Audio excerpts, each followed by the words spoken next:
Installing Linux software just got a whole lot more gay. It just really has been gayed up to the max. A new, this is a real thing. This is a real thing that's happening and it's ridiculous. A new app store from a lot of the folks behind GNOME and specifically for GNOME, known as Bazaar. That's the name of the piece of software.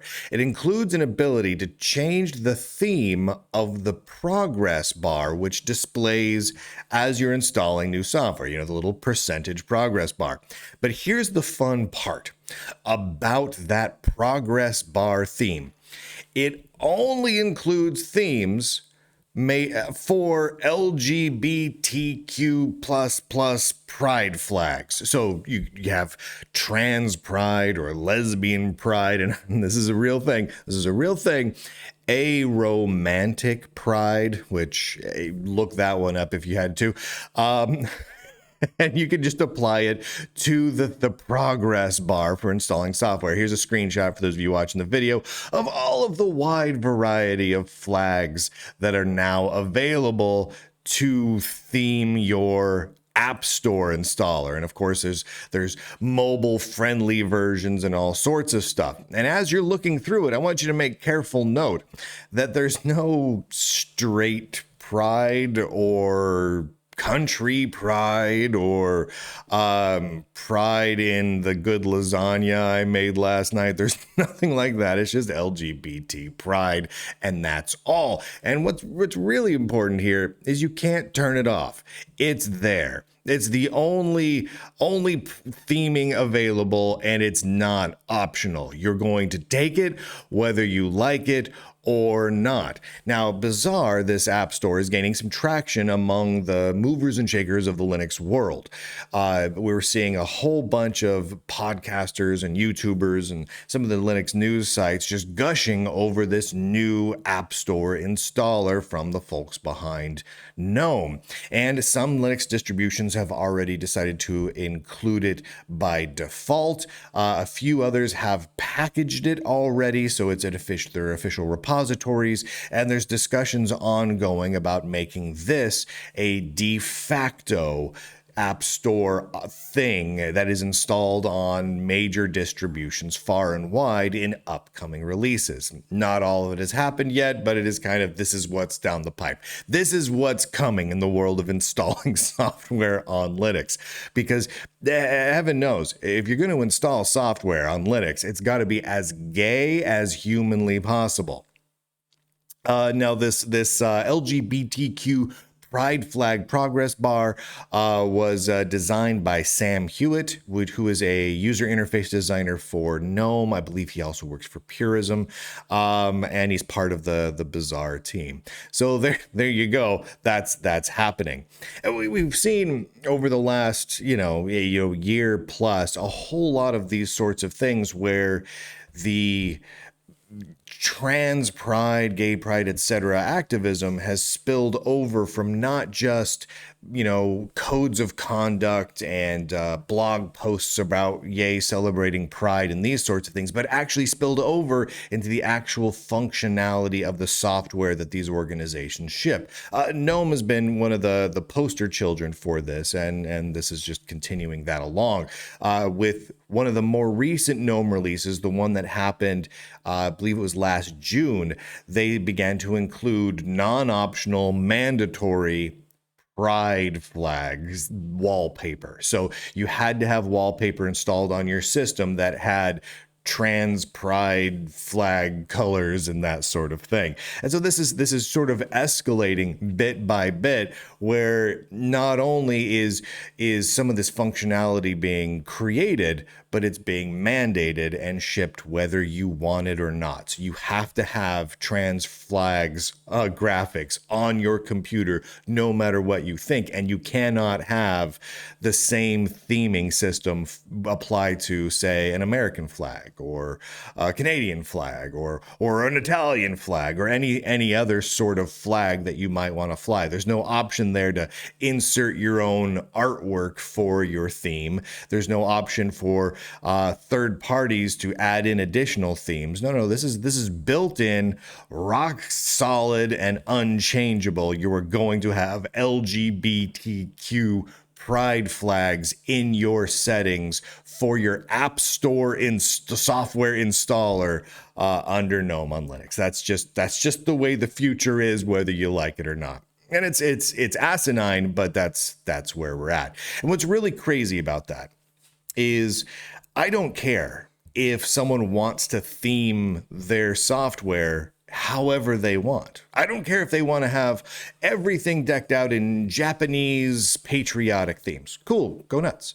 I don't care if they want to have trans rights, everything, the window borders and the wallpaper and the progress bars. Great, make them trans rights flags. Go nuts. It's your computer. You should be able to make it look like whatever you want.